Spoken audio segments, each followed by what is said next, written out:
Okay, YouTube, it's time for another vlog. Here we have the making of Tierra Sielo. So let's jump right into it. As you can see, I'm already off to the races drawing. This is my first drawing here. Using an original sketch, a drawing I did quite some time ago. Finally got an opportunity to bring it to life.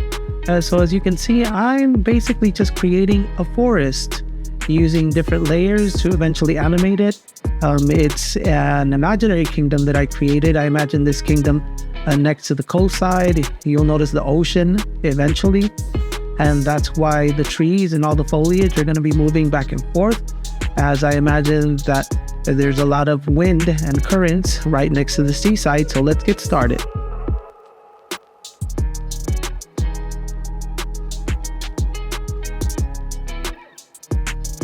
You guys will probably notice there will be some repetition here as I draw the forest over and over again on different layers.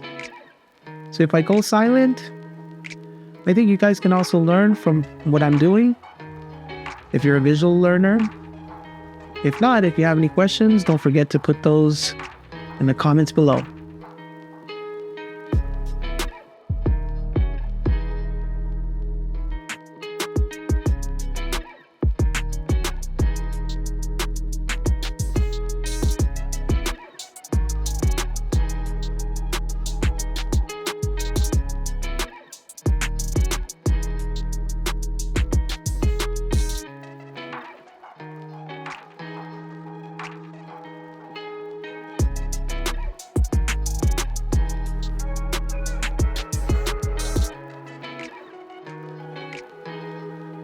Okay, there you have it. The beginning of motion. You can see that that first section of or segment of forest is already begin to move back and forth using different layers. Also taking into consideration the use of color to create separation and more three-dimensionality.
Okay, there you go. Now, after having zoomed all the way out, you can see the effect that I've created with the forest on the right side. Moving on to the left side, I'm going to create a little similar effect there, but of course different timing. I don't want everything to move at the identical same speed. I want to give it some contrast. Even in nature, trees and limbs on trees, and the brush doesn't all move at once at the same time. The wind actually affects, as it goes through, it affects whatever it's hitting in the moment, and later on flows through other things, affecting those things.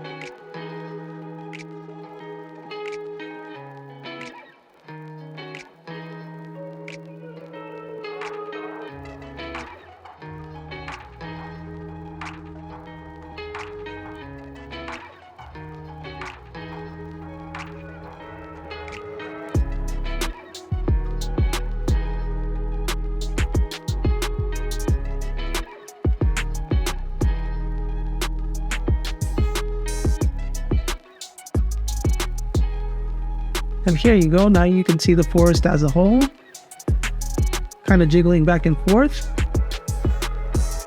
Now on to the castle and the mountain.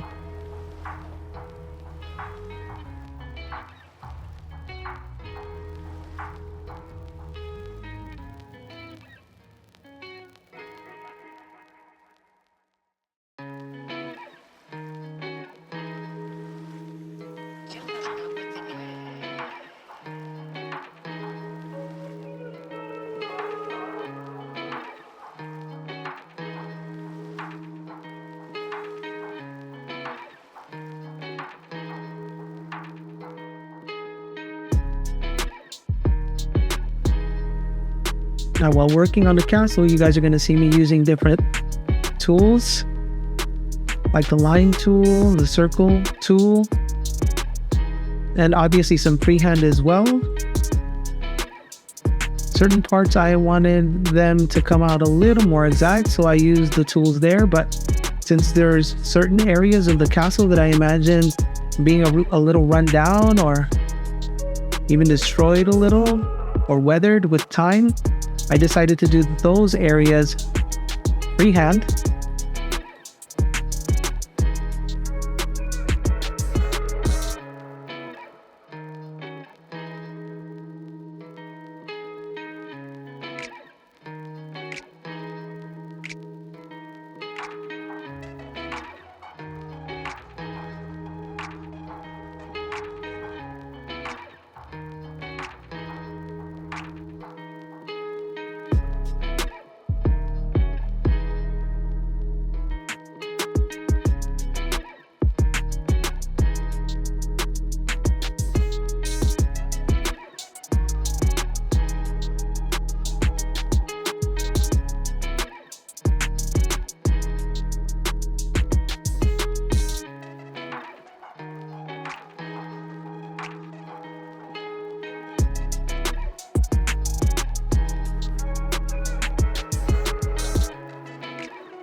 Okay, and at this point, you guys can see how massive, this drawing was. Once I took a look at it, even just the sketch itself is looking pretty awesome. I was very proud of it and very excited to move on to the next stage, which is the painting. Now, you guys have probably heard me say this before in the past. I usually like to paint on another layer so that it doesn't affect the line art. And there's other reasons for it, which I'll talk to you guys about in just a second.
All right, there you guys go. It's starting to come alive. It feels like it's starting to breathe. And again, with the idea of a different color for another section of the forest, just to create more separation and three-dimensionality.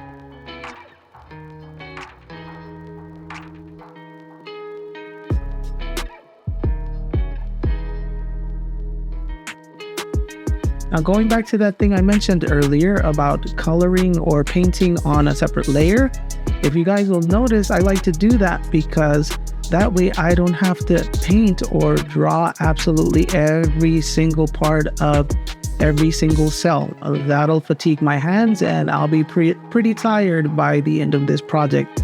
As you can see, it's still kind of a big undertaking.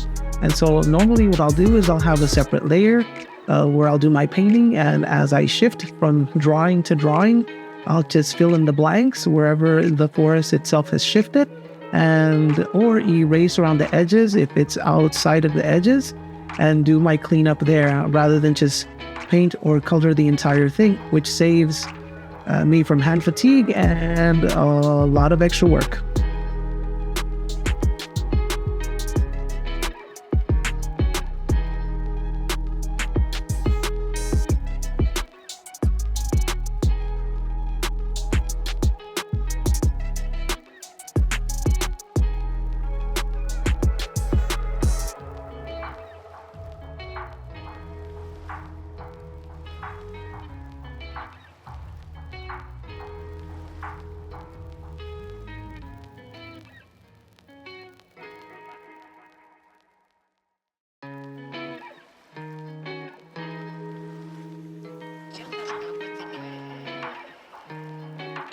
Okay, so we're pretty advanced into the project now. I've painted everything that I've needed to paint.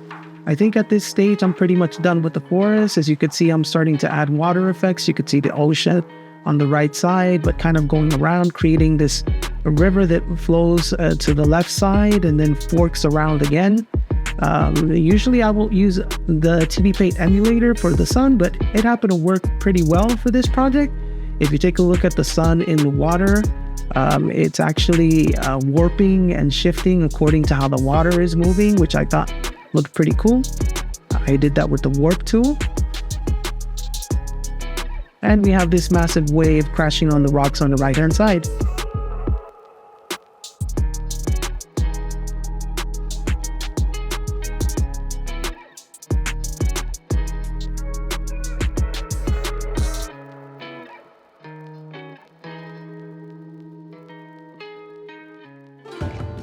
Okay, and there you have it, Tierra Sielo in its complete glory. I just want to take a moment to thank you guys for stopping by and checking this video out. Don't forget to subscribe, like, follow, and share, and help us reach our first 100 subscribers. Thanks again, and for now, I'm out.